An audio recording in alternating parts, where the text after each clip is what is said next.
For 5 brutal hours inside Capitol Room 2141, Reppers Jim Jordan tried everything to break Jasmine Crockett. He cut off questions. He played selectively edited footage. He hurled accusation after accusation, insisting she was defending a DOJ rotted by political bias. But Jasmine didn't flinch. Instead, she flipped the script with a single leaked document and one sentence that turned the entire hearing upside down. This wasn't just political theater. It was a war over truth, justice, race, and the weaponization of power. Here's what happened. The summons didn't arrive with courtesy. It came as a command. No pleasantries, no briefing. Just a line in her inbox that read like a threat. You are hereby required to appear before the House Judiciary Committee, 9 a.m., room 2141, Rayburn Building. No explanation. Just one name at the top, Chairman Jim Jordan. The hearing's title said, Oversight. But Jasmine, a former civil rights attorney who'd faced down corrupt judges and racist prosecutors, knew exactly what it was. A political hit job. By 8:15, the room buzzed with anticipation. Reporters adjusted tripods. Lobbyists loitered. Aides whispered. And at the center sat Jordan, sleeves rolled up, jaw clenched, eyes cold. He wasn't here to question. He was here to crush. One by one, Republican members filed in, smirking like wolves circling prey. One even muttered, "Let's see if she folds today." Then Jasmine Crockett walked in, braids tight, blazer sharper than steel. She didn't speak. She didn't need to. Her presence was the threat.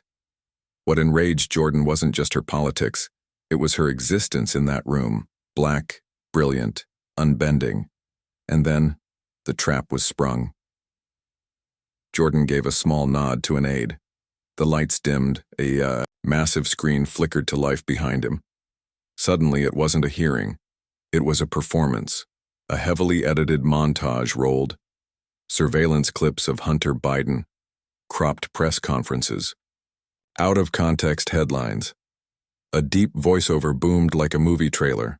Secret meetings, political immunity, selective justice, fear porn, propaganda disguised as oversight. And when the screen faded to black, one line remained in stark white. DOJ shields President's son from consequences. Jordan stood. His voice rose, sharp, theatrical. "Miss Crockett, can you admit to this committee that your administration is using the DOJ to punish political enemies and protect its own?" It wasn't a question. It was a setup. Conservative reporters leaned. In phones went live. Headlines were already being drafted. Breaking: Jordan corners Crockett in DOJ scandal. A Fox News producer grinned. They had their clip, their soundbite. The perfect ambush. But Jasmine didn't blink. She didn't even flinch. She didn't rush to defend Biden. She didn't play defense at all. Instead, she leaned forward, calm, clear, and deadly precise. "Chairman Jordan," she said, her voice low but razor-sharp. "Where exactly were you when the son-in-law of a sitting Supreme Court justice accepted funding from Trump-aligned PACs?" Silence. Not a pause. Not hesitation. Silence. The kind that feels like a verdict. Cameras froze. Jordan froze. Even reporters stopped typing. Because Jasmine hadn't deflected. She had detonated the entire premise of the hearing. She hadn't answered a smear with a defense. She had answered power with truth. And that truth hit like a sledgehammer. Jordan stared back, jaw tight, lips pressed. He hadn't prepared for that.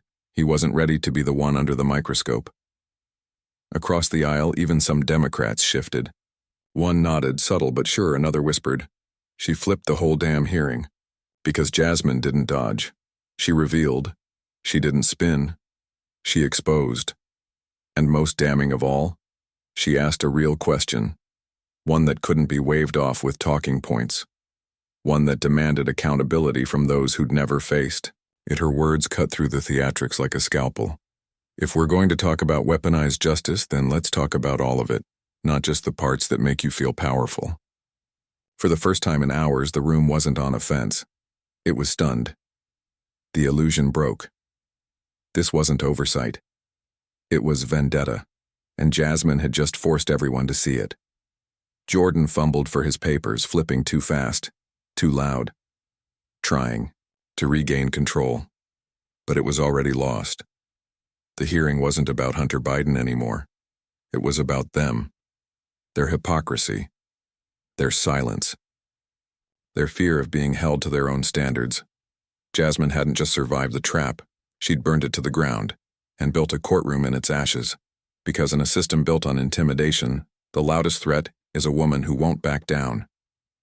He shuffled in his seat like a man trying to reset a performance that had already gone off script. His eyes darted to the blank screen behind him, as if willing the vanished video to return and restore his control. But it wouldn't. The illusion had cracked. The power had shifted. And it was Jasmine who had done it, not with volume, but with precision. Her question, sharp and unwavering, had pierced deeper than hours of partisan noise. Jordan cleared his throat, fumbling into a new line of questioning, clumsy, disjointed. Whistleblower credibility, bureaucratic red tape, old headlines, anything to steer away from the ethical rot she had just spotlighted in the Supreme Court. But his voice betrayed him, too fast, too strained. The once commanding boom now rang a pitch too high. Jasmine didn't even interrupt. She didn't have to. Her silence spoke louder than anything he could muster. Calm, unmoving, composed, because she knew what he knew, and what the cameras had already captured. He had lost the room. Not because he spoke too softly, but because she had spoken the truth. The shift in the chamber was subtle, but unmistakable. Pens stopped tapping. Staffers leaned forward. Even the committee members' gazes grew restless. They felt it too. Something had gone off script. Jasmine didn't grandstand. She simply waited for the noise to die. Then, without fanfare, she reached for the folder in front of her.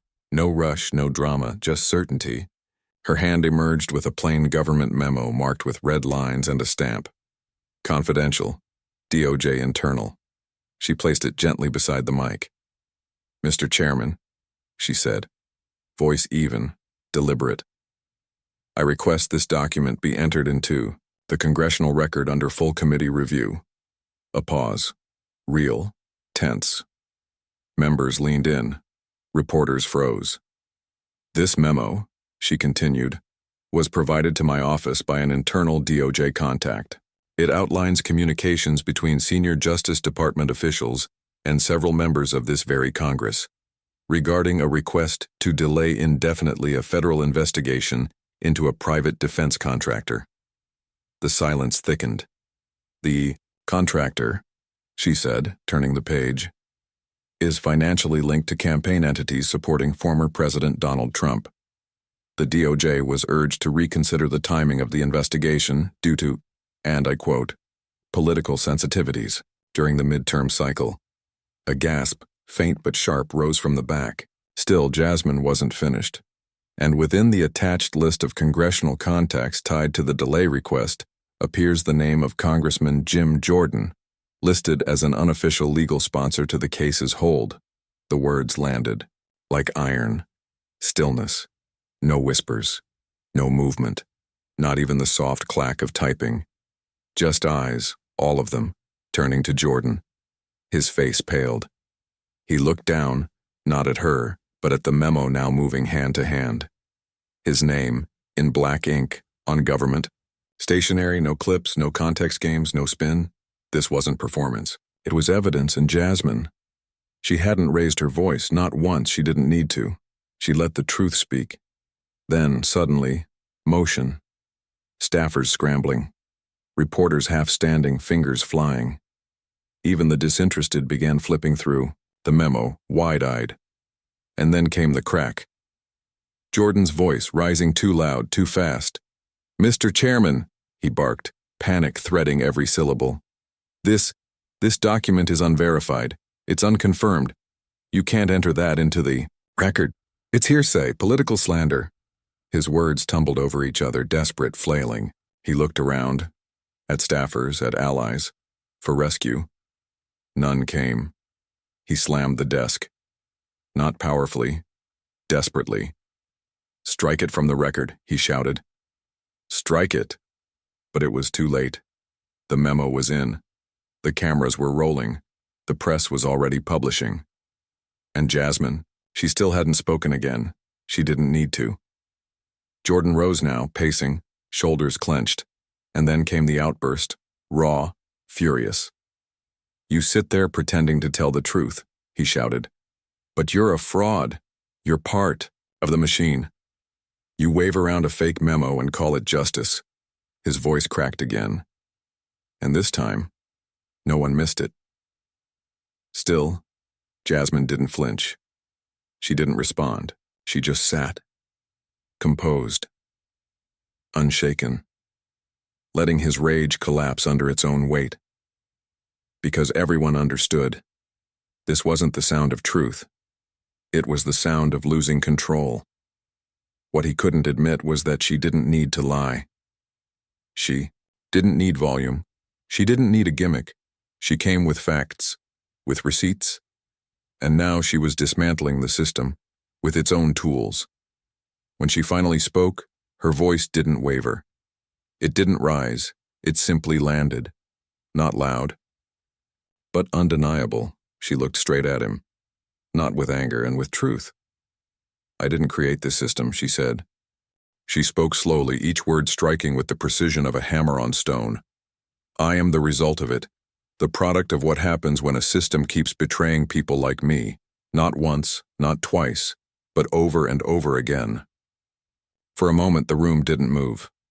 No one breathed. There were no objections. No gavel slamming. No raised voices. Just that sentence, suspended in the air like smoke after an explosion. It wasn't the kind of moment that begged for commentary. It demanded silence, because Jasmine wasn't merely responding to Jim Jordan, she was speaking to history, to every moment someone like her had been told to wait, to sit down, to lower her voice, to shrink. And in that one line, she broke all of it. 20 minutes later, the moment had left the room and taken over the world. On X, the quote was already trending. Some had clipped the video and slowed it down, overlaying soft piano chords under her voice.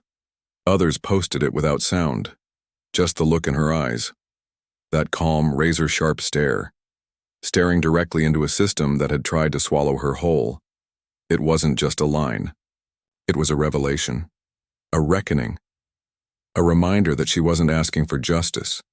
She was justice.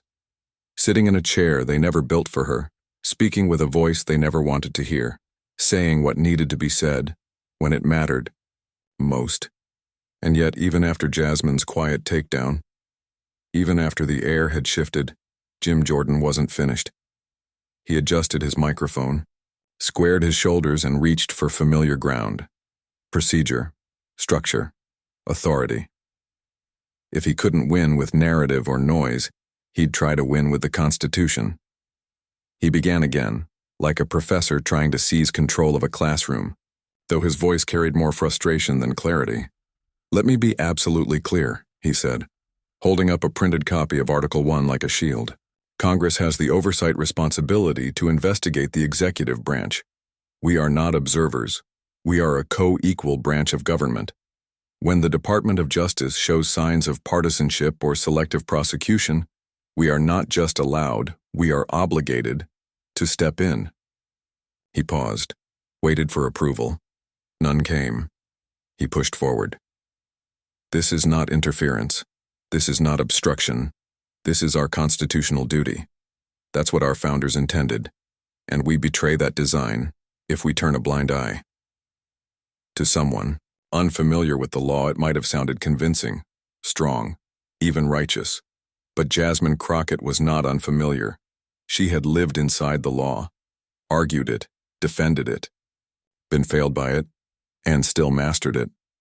When she leaned forward to respond, her tone wasn't combative. It was measured, exact, devastating. "Chairman Jordan," she began, voice soft but sure, "you're absolutely right that Congress has oversight powers, but those powers are not limitless. They are not meant to be used as tools of pressure, especially when an active criminal investigation is underway. She lifted a legal binder from her desk and opened it. Slowly, carefully, flipping to a tab marked in red. The U.S. Constitution does not give Congress the authority to interfere with individual cases being handled by the Department of Justice. In fact, multiple Supreme Court decisions, McGrain versus Doherty, Watkins versus United States, Trump versus Mazars, all affirmed that congressional oversight must serve a legitimate legislative purpose.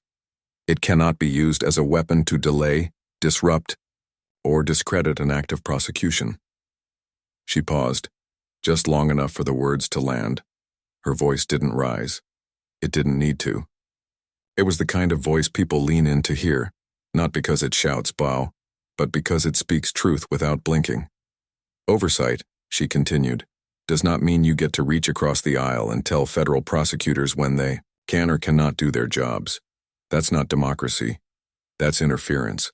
That's overreach. Suddenly the room changed. Members who had entered expecting political theater now sat frozen, like students caught in a lecture they hadn't studied for. Staffers stopped whispering. Reporters lowered their phones. No one dared interrupt. What had started as a partisan performance had become something else entirely. A live constitutional seminar delivered by a woman brought there to be humiliated. And here was the irony. The person they tried to frame as unqualified was now teaching them the very laws they claimed to defend, calmly, surgically, without missing a beat. This wasn't a defense. It was a reversal of power. She wasn't on trial anymore. The system was, and the silence that followed wasn't just absence of sound. It was respect, the kind you can't demand, the kind you earn. Just when the room had reached its boiling point, when every eye was on Jasmine and every breath held, she leaned toward the mic and dropped a quiet bombshell. Mr. Chairman, I'd like to call one additional witness. So calm, so restrained. For a moment, no one reacted. Then, a murmur, like ripples spreading in still water. A surprise witness. At this stage, even the press, jaded, skeptical, sat forward. The side door opened. A man in his late 40s stepped in, dressed plainly in a gray DOJ-issued suit, face pale, eyes focused. A recently retired DOJ ethics officer, called in under emergency rules by Jasmine's team just hours earlier. He took the oath with a steady hand, sat down, opened a thin leather folder. What followed wasn't a speech. It wasn't loud or showy. It was clinical, precise, devastating. In clear, even tones, he testified. In his final year at DOJ, he personally witnessed internal communications, pressure from at least 3 sitting members of Congress, all urging the department to delay or quietly drop a federal investigation into a weapons manufacturer. The reason? The company was a major donor to Republican super PACs, with direct ties to the Trump campaign and members of the Judiciary Committee. The language in the communications, he said, was veiled, but unmistakable. And then, he named names. No drama. No hesitation. One of the members involved, Congressman Jim Jordan. The room exploded. Reporters leapt to their feet. Phones shot into the air. Staffers stared, mouths open. Some gasped. Some cursed. The words Jordan and DOJ pressure lit up social media like wildfire. The hearing, already high stakes, had just crossed a line. Jordan shot to his feet, his chair nearly toppling. His voice burst out, louder than at any point during the hearing. This is outrageous. This witness is illegitimate. He wasn't disclosed. This is a political ambush. His face flushed, hands trembling slightly as he pounded the table. I move to immediately suspend these proceedings. This entire hearing is a disgrace. But it wasn't his moment anymore. He wasn't leading. He was reacting. He turned to the chairman, seeking rescue. But the chairman, pale, shaken, just looked at him. Motion denied. The witness will continue. With that one ruling, everything changed. This was no longer a partisan skirmish, no longer a performance. This was testimony. On the record. Under oath. And for the first time, Jasmine Crockett wasn't under scrutiny. Jim Jordan was. Outside the chamber, the story detonated. News banners lit up. Witness ties Jim Jordan to DOJ interference. Representative Jasmine Crockett calls surprise whistleblower. The #dire hearing of the century began trending. Clips of the moment, the calm voice, the name, the eruption, flooded every feed, and at the center of it all, Jasmine Crockett, calm, composed, unshaken. She didn't look like someone who had won a battle. She looked like someone who had just quietly opened a door that was never meant to exist. She didn't lean in. She didn't raise her voice. She simply straightened her posture, turned toward Jim Jordan, and met his eyes, with the kind of calm that comes only from knowing the cost of telling the truth and choosing to tell it anyway. Her hands stayed still. Her voice, when it came, was almost too soft, but somehow every single person in that chamber heard her. Every syllable cut through the silence like glass. "Congressman Jordan," she began, slow and deliberate, "when a legal system consistently punishes people who look like me, charges us more, sentences us longer, polices our neighborhoods but never our boardrooms, I don't have the luxury of pretending race isn't part of the law." The room stilled. Even the shuffling of aides and the tapping of reporters' keyboards went quiet, as if the walls themselves were listening. "So no," she continued, "I don't make everything about race, but when a black man can be shot 7 times in the back for reaching into his car, and a white man can storm the Capitol in costume and walk out untouched, I will call that what it is." She paused, not for drama, but to let the silence breathe, to let the weight of the truth settle in. And when justice is blind only when it's convenient, when it sees through me but never for me, then I don't just have the right to speak about it, I have the duty. Every syllable was razor sharp, every line delivered with unflinching clarity. She wasn't angry, she wasn't emotional, she was devastatingly clear. It was the clarity of someone who had long understood that pain isn't the opposite of reason. Sometimes it's the fuel for it. And then, she said the line that would outlast the hearing, the one that would echo across the internet, across campuses, courtrooms, and Capitol steps. "I didn't bring race into this chamber, Congressman. It was built into the walls long before I ever walked through them." From the gallery above, there was a faint sound, a soft exhale, maybe a stifled sob. A woman in her 50s wiped her face and bowed her head. She wasn't alone. Across the press bench, someone sniffled. Even a few lawmakers, seasoned, stoic, stared straight ahead, hands folded, lips sealed. The hearing was no longer performance. It had become something else, something real. And for the first time, Jim Jordan didn't respond. He couldn't. Not without making it worse, not without proving her right. He had tried to frame her identity as a shield, and she had turned it into a mirror, not just for him, but for the entire institution. The audience, both in the room and watching across the country, wasn't listening to him anymore. They were watching her, a woman who had walked into a chamber meant to discredit her, and instead put the entire system on trial. With one sentence, she didn't just speak truth to power, she redefined it. Clips of her final words spread like wildfire. One video, set to slow piano and captioned in gold serif, showed her saying, "We don't need more lawmakers. We need people who live the law." Another, grainy, unedited, pulled straight from the C-SPAN feed, was already viral. It captured just one sentence. "I didn't bring race into this room, it was already built into the walls." But no clip, no camera angle or audio remix could fully capture what had just happened inside room 2141. Because it wasn't just a policy debate. It wasn't a partisan clash. It was a civil rights attorney turned congresswoman walking into a chamber designed to crush her and rewriting the story from the inside out. This wasn't a win. It was a shift. The kind of shift history doesn't forecast but never forgets. And even as the last echoes of stunned applause floated across the marbled halls, A familiar wind rose, sharp, cold, immediate. The backlash hadn't been late. It had been waiting. Within hours, conservative lawmakers and media operatives hit the airwaves in lockstep. Press releases were drafted in language that felt pre-written. This was not justice. It was theater. A disgrace to congressional oversight. A 5-hour filibuster dressed in identity politics. They didn't argue the facts. They didn't cite the leaked DOJ memo.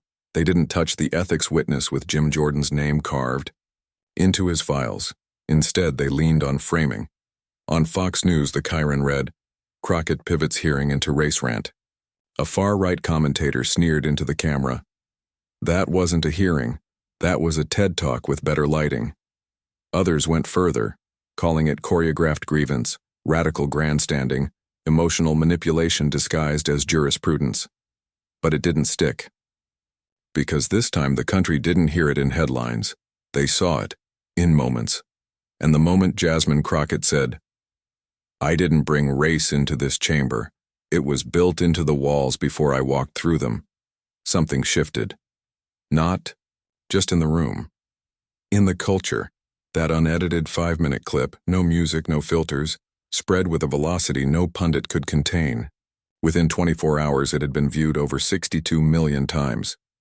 By week's end, it had reached every state in the continental U.S., subtitled in Spanish, French, Korean, and Swahili. In 37 states, the moment was replayed in classrooms, barbershops, churches, college debates, law school lectures, and town halls. Civics teachers rewrote lesson plans to include her testimony. Law students clipped it and live-streamed breakdowns, pausing, rewinding, analyzing how she cited precedent like a federal appellate judge.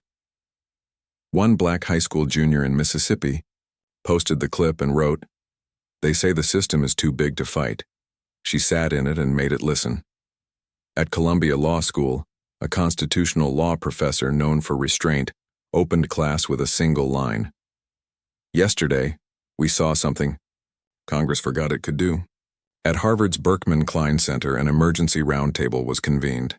Title, "Living the Law, the Crockett Doctrine." A full-day discussion on legislative oversight and prosecutorial independence, all sparked by a speech that had never been written down, only lived through muscle memory, pain, and discipline. Then came the unexpected. Former judges, some retired, some still sitting, began issuing quiet statements. One, a Reagan appointee who had once ruled harshly on sentencing guidelines, broke decades of silence to write a guest column in The Atlantic. "She spoke the law better than we ever did." He continued, "Jasmine Crockett didn't manipulate the Constitution. She defended it, at a moment when others only remembered it for convenience." Another, a retired military court officer, said on a legal podcast, "That wasn't emotion. That was jurisprudence under fire. And she didn't miss a single beat." Meanwhile, Jasmine remained still. She didn't rush to the talk shows. She declined a 7-minute CNN primetime slot. She turned down The Daily Show. When asked why she wasn't capitalizing on the moment, she answered quietly, "I didn't do this for a moment." When she did speak publicly, her tone was reflective, never triumphant. "I came into that room because I was summoned," she said at a closed-door symposium, "and I stayed in that chair because I knew what it meant to leave it." But while she stayed quiet, the country didn't. In Houston, a mural appeared. Her, mid-sentence, one, hand raised like a blade. Below it the words, "Don't ask me to ignore the system's design, ask why it was built that way." In Los Angeles, a spoken word poet devoted an entire set to her hearing. The crowd, mostly under 25, echoed back her words in unison.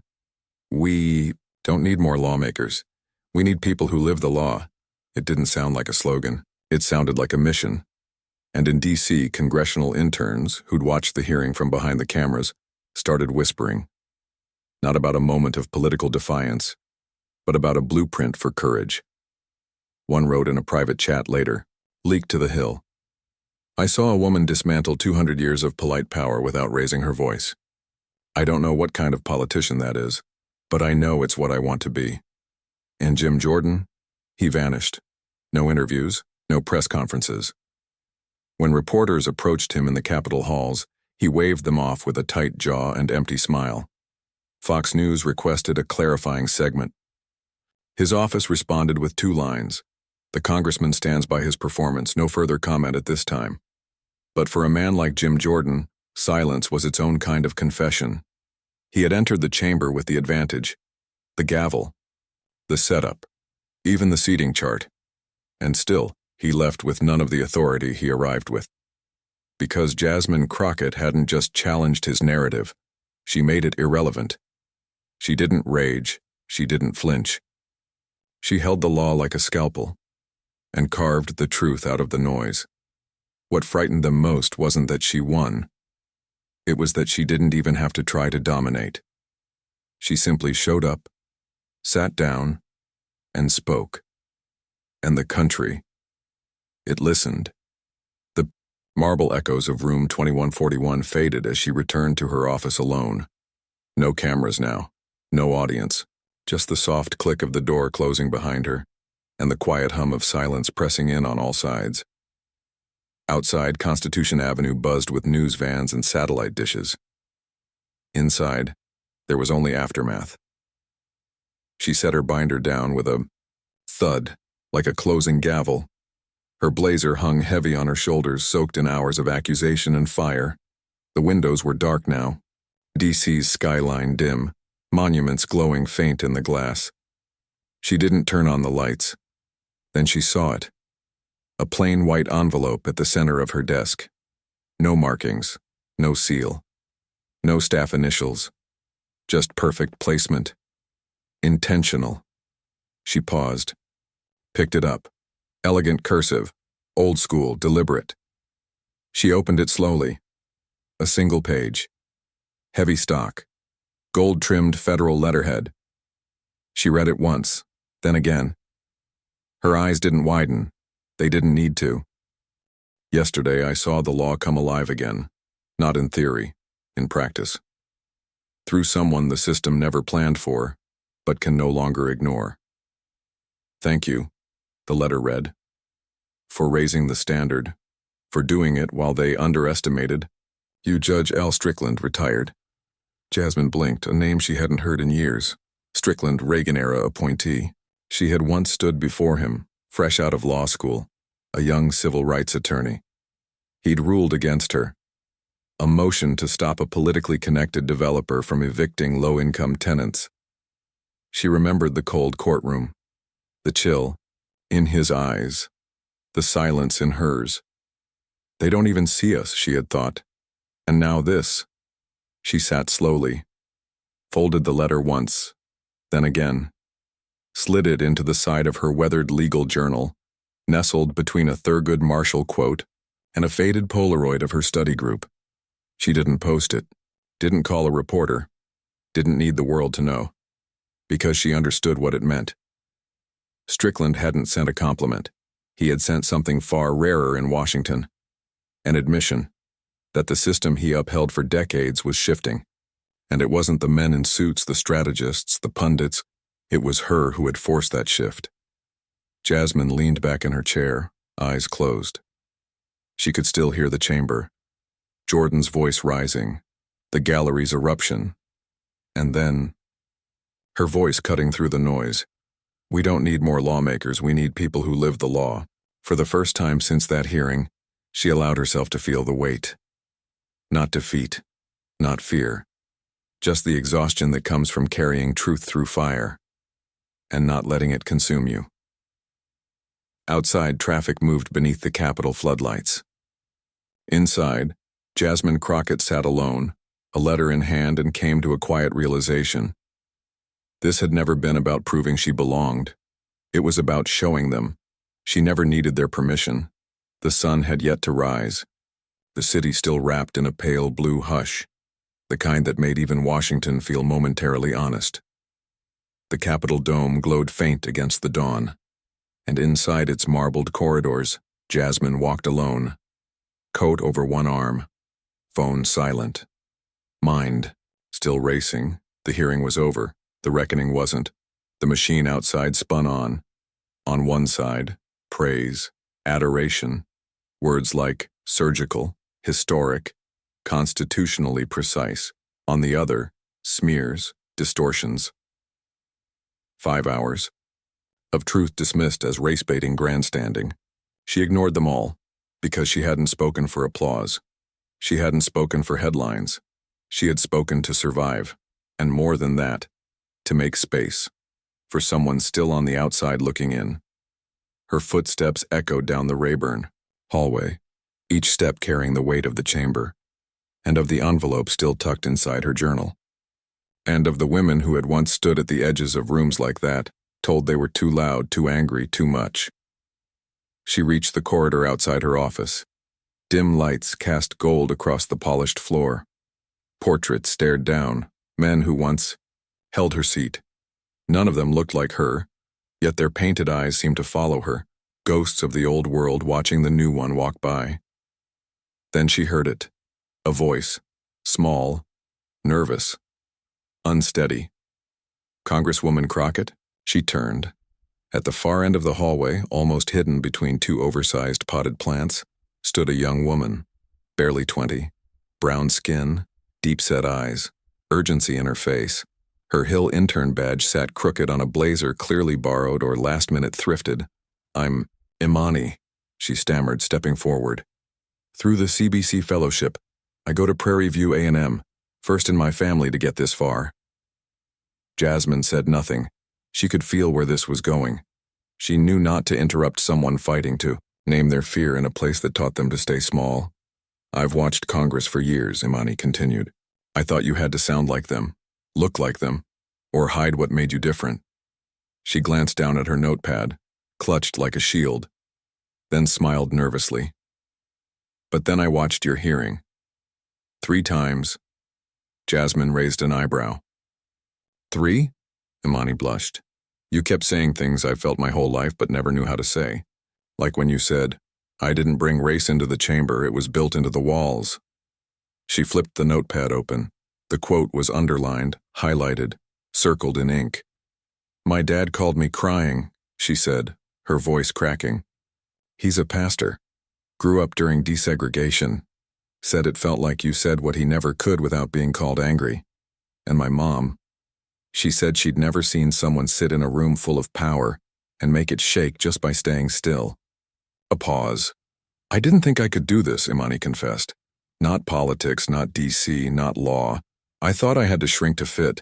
But when I watched you, Congresswoman, you didn't shrink. You expanded the room." Still, Jasmine said nothing, just listened, as if Imani's words weren't flattery, but a report from the next generation. "I just wanted to say thank you," she whispered, "for showing me that surviving this place doesn't mean selling your soul to it." Silence. Then Jasmine stepped forward. "What do you want to be, Imani?" I want to be a lawyer. Not the kind who forgets where she came from. The kind who helps people like my grandmother, who never understood the contracts they made, her sign. I want to know the law so well they can't twist it against us anymore." Jasmine nodded. Not with approval, with recognition. "Then you're not just here to intern," she said quietly. "You're here to remember." "Remember what?" Imani asked. Jasmine leaned in. "That this building wasn't built for us. But that doesn't mean we don't belong. It means we rewrite what belonging looks like. With every word, every breath, every seat we refuse to give up." Imani didn't speak. Her eyes shimmered. She opened her mouth, maybe to say thank you, maybe something more. But no words came. She didn't need them. Jasmine saw it all in her face, the fear, the fire, the future. As Jasmine turned to go, Imani whispered one final thing, soft, almost sacred. "You didn't just speak for yourself. You spoke for all of us still waiting to be heard." Jasmine paused, didn't turn around. She let the silence carry those words forward, because that was why she had stayed in that chair for 5 hours, not for applause, not to prove anything, but for the girl in a borrowed blazer, still daring to believe the law could be a language of liberation. And as she closed her office door behind her, Jasmine didn't feel relief. not even exhaustion. She felt something older, something ancestral. She had walked into power, refused to shrink, and lit a path behind her. This wasn't just a personal victory. It was a reckoning, and the real lesson? It wasn't in the headlines, not in the viral clips or trending hashtags, not even in the cautious admiration from judges who once ignored her voice. The human lesson, the permanent one, was quieter, heavier. In America, truth often has to bleed before it's allowed to speak. What Jasmine faced wasn't just political pushback. It was a machine, built to grind down dissent.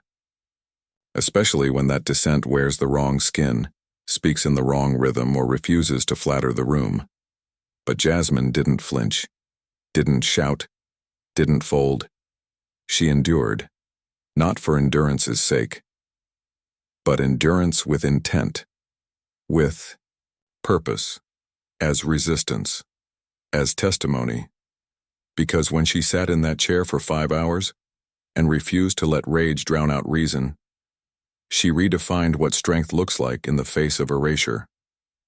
The lesson is this: we are still living in a country where composure in the face of cruelty is mistaken for consent, where truth must speak in the language of the powerful to be allowed in the room. Jasmine didn't change the room with volume. She changed it with tools, law, precedent, record. She turned them into weapons of precision. She wore facts like armor, clarity like a blade. And in doing so, she reminded every student, every young woman, every voter who still dared to hope. Power doesn't always knock. Sometimes it walks in uninvited and sits, unshaken, at the storm's center. Because justice isn't noise, it isn't theater, it isn't performance. It's presence, it's memory, it's defiance wrapped in discipline. And sometimes it looks like a black woman, sitting calm and upright in a room designed to forget her. Making sure it never could again.